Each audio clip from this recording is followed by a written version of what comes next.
চলমান স্পন্সর ও non seasonal ভিসার আবেদন প্রক্রিয়ায় বাংলাদেশিরা পিছিয়ে পড়ছেন আবাসন সনদের অভাবে। স্থানীয় পৌরসভা থেকে আবাসনের প্রমাণ হিসেবে বাধ্যতামূলক আলেচ্য সনদ নেওয়ার নিয়ম রয়েছে। সরকারের নতুন নির্দেশনায় স্পন্সর বা নন সিজনাল ভিসার জন্য আবাসনের ন্যূনতম স্কয়ার ফিট মানদণ্ডে কঠোরতা আনা হয়েছে। এবার একজনের জন্য কমপক্ষে 14 বর্গমিটার জায়গা থাকা আবশ্যক, যেখানে বাথরুম, বারান্দা বা ব্যালকনি হিসাবের বাইরে রাখা হয়েছে। ফলে আবেদন প্রক্রিয়া আরও জটিল হয়ে উঠেছে।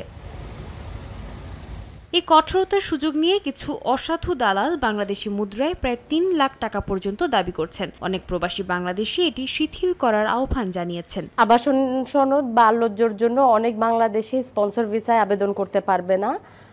এই আইন শিথিল না হওয়া পর্যন্ত খুবই কম সংখ্যক লোক এবার ইতালিতে ঢুকতে পারবে। আমি মনে করি এই আইন শিথিল হওয়া উচিত। ইতালিতে আবাসন সনদ বা ইদনিতে আলোচ্যতা এবার না থাকার কারণে স্পন্সর ভিসায় অ্যাপ্লাই করা সম্ভব হচ্ছে না।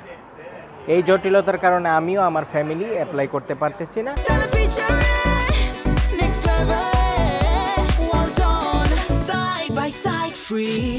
আবাসন সনদ কিংবা আলোচ্যর জন্য কিছু কিছু ব্যক্তি বাংলাদেশি মুদ্রায় 3 লাখ টাকারও বেশি দাবি করছে, যে ব্যাপারটা একেবারে মানবিক না। সেই দিকটা আমাদের ভেবে দেখা উচিত।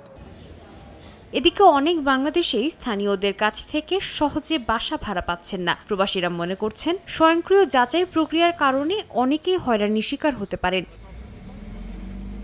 চলমান স্পন্সর ভিসার চূড়ান্ত আবেদন 2026 সালের ফেব্রুয়ারি মাসে ক্লিক ডেতে শুরু হবে। তবে আগাম ফর্ম পূরণের কার্যক্রম এর মধ্যেই শুরু হয়ে গেছে, যা চলবে 7 ডিসেম্বর পর্যন্ত। অভিবাসন বিশেষজ্ঞরা মনে করছেন নতুন আবাসন মানদণ্ডের জটিলতার কারণে বাংলাদেশি শ্রমিকের সংখ্যা আগের বছরের তুলনায় কম হতে পারে। সময় সংবাদ, ইতালি।